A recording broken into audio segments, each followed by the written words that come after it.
రైతుల సమస్యలను తెలుసుకోవడం కోసమే కేసీఆర్ ఆదేశాల మేరకు బీఆర్ఎస్ రైతు అధ్యయన కమిటీ ఏర్పడిందన్నారు BRS working president KTR. Revanth సర్కార్ తప్పు నిర్ణయాలతో రైతులకు అన్యాయం జరుగుతోందన్నారు.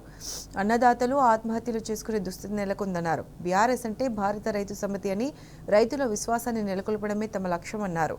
ఈ మేరకు నిరంజన్ రెడ్డి అధ్యక్షత నిర్వహించిన రైతు అధ్యయన కమిటీ సమావేశంలో కేటీఆర్ పాల్గొన్నారు. పార్టీలోని విశేషమైన అనుభవము అదేవిధంగా అన్ని జిల్లాలకు ప్రాతినిధ్యాన్ని కల్పిస్తూ అన్ని జిల్లాల రైతుల సమస్యలు కూడా రాష్ట్ర ప్రభుత్వ దృష్టికి, వ్యవసాయ కమిషన్ దృష్టికి తీసుకురావాలన్న ఉద్దేశంతో నిరంజన్ రెడ్డి గారి నేతృత్వంలో 9 మంది మొత్తంగా సభ్యులతో ఈ కమిటీని పార్టీ తరఫున ఏర్పాటు చేయడం జరిగింది. ఈ కమిటీ రాష్ట్రంలో 2023 డిసెంబర్ దాకా ఉన్న పరిస్థితి, వ్యవసాయం పండుగగా చేసి స్వాతంత్ర భారతదేశంలో మొట్టమొదటిసారి విప్లవాత్మకమైన కొన్ని పథకాలు తెచ్చి రైతు బంధు కానీ, రైతు బీమా కానీ, 24 గంటల ఉచిత విద్యుత్తు కానీ, అదేవిధంగా భూమి శిస్తు రద్దు, నీటి తీరువా రద్దు, వాటితో పాటు చిన్న నీటి వనరులైన చెరువులను కాపాడడానికి మిషన్ కాకతీయ, అదే మాదిరిగా పెద్ద ఎత్తున సాగునీరు అటు పాలమూరు రంగారెడ్డి ఎత్తిపోతల పథకం కానీ, ఇటు కాళేశ్వరం కానీ, సీతారామ ఎత్తిపోతల పథకం కానీ, ఈ రకంగా ఒక విశేషమైన కృషి ఏదైతే గత దశాబ్ద కాలంగా కేసీఆర్ గారి నాయకత్వంలో జరిగిందో, దానివల్ల కేంద్ర ప్రభుత్వం స్వయంగా అత్యధికంగా ఆత్మహత్యలను, రైతు ఆత్మహత్యలను నివారించిన రాష్ట్రంగా, అత్యల్పంగా, అతి తక్కువగా రైతు ఆత్మహత్యలు జరుగుతున్న రాష్ట్రంగా తెలంగాణ ఉన్నది అని పార్లమెంటులో ప్రకటించే స్థాయికి దశాబ్ద కాలంగా కేసీఆర్ గారి నాయకత్వంలోని ప్రభుత్వం చేసిన కృషి వల్ల ఆ ఘనతను మనం సాధించుకోగలిగాం. రైతుల ఆత్మవిశ్వాసాన్ని నింపగలిగినాం. రైతుల భూమి ధరలు కూడా పెరిగినాయి. వారిలో విశ్వాసం కూడా అపారంగా నిండింది.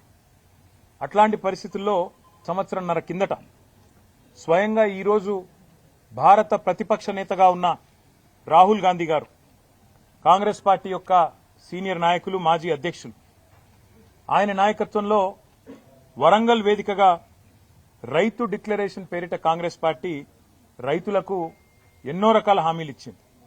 అందులో బోనస్ ఇస్తామని, రైతు భరోసా అమలు చేస్తామని, ఖచ్చితంగా మద్దతు ధర ఇస్తామని, కొనుగోలు కేంద్రాలు విస్తారంగా పెంచుతామని, అదే మాదిరిగా ఇంకా చాలా మాటలు కూడా చాలా వివరంగా చెప్పినారు.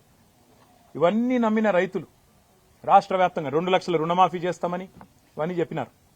ఇవన్నీ నమ్మిన రైతులు మరి రాష్ట్ర వ్యాప్తంగా కాంగ్రెస్ పార్టీని విశ్వసించి, రాహుల్ గాంధీ గారిని విశ్వసించి కాంగ్రెస్ పార్టీకి అధికారం కట్టబెట్టినారు. సరే, అధికారం ఎవరికి శాశ్వతం కాదు. తప్పకుండా రాజకీయాల్లో తప్పకుండా ఇవన్నీ జరుగుతూ ఉంటాయి. విజయాలు, అపజయాలు, అది మాకు పెద్ద విషయం కాదు. ఎందుకంటే బీఆర్ఎస్ అంటే కేవలం భారత రాష్ట్ర సమితి మాత్రమే కాదు, భారత రైతు సమితి కూడా. మా కృషి, మా సంకల్పం, మా పోరాటం, మా ఆలోచన అంతా కూడా ఎప్పుడు కూడా ఈ రాష్ట్రంలో 60-65% మంది ప్రజలు ప్రత్యక్షంగా పరోక్షంగా ఆధారపడే వ్యవసాయం బాగుండాలి, వ్యవసాయదారులు బాగుండాలి, రైతు బాగుంటేనే రాష్ట్రం బాగుంటుంది. ఎద్దేడ్చిన వ్యవసాయం బాగుపడది అనే మాట, రైతేడ్చిన రాజ్యం బాగుండదనే మాట ఏదైతే పెద్దలు చెప్పినారో దానికి అనుగుణంగానే మా ఆవేదన అంతా కూడా. ఇవాళ ఎలక్షన్లు ఏమీ లేవు. ఇవాళ తక్షణం అధికారంలోకి రావడానికి ఇదేమీ రాజకీయమైన ప్రయత్నం కానే కాదు. కేవలం ఈ రాష్ట్ర ప్రభుత్వం ఏదైతే కొన్ని తప్పుడు నిర్ణయాలు, అదే మాదిరిగా కొన్ని ఇస్తానన్న హామీలు అమలు చేయకపోవడం వల్ల ఇవాళ రాష్ట్రంలో ఉండే రైతు సోదరులు ఏదైతే నిరాశతో, నిస్పృహతో, చివరికి బలవంతపు చావులకు, అంటే ఒక రకంగా చెప్పాలంటే ఇవి ప్రభుత్వ హత్యలు, వాటికి పాల్పడే ఒక దుస్థితి వచ్చిందో, ఎందుకు వచ్చింది, ఏం జరిగింది సంవత్సర కాలంలో, ఏం చేస్తే బాగుంటుంది అని నిర్మాణాత్మకంగా ఒక ప్రతిపక్షంగా, ప్రధాన ప్రతిపక్షంగా ఒక ఆలోచన చేసి పార్టీ పెద్దలు, మా పార్టీ అధ్యక్షులు, తెలంగాణ తొలి ముఖ్యమంత్రి కేసీఆర్ గారి ఆదేశం మేరకు, తాను స్వయాన రైతు కేసీఆర్ గారు, ఆయనకుండే ఆవేదన రైతు పట్ల, ఆయన గుండెల్లో ఉండే ఆర్తి బహుశా ఈ రాష్ట్ర పాలకులకు ఇప్పుడు లేదు. అందుకే కేసీఆర్ గారు ఆదేశిస్తే వారి ఆదేశానికి అనుగుణంగా ఈ కమిటీని ఏర్పాటు చేయడం జరిగింది.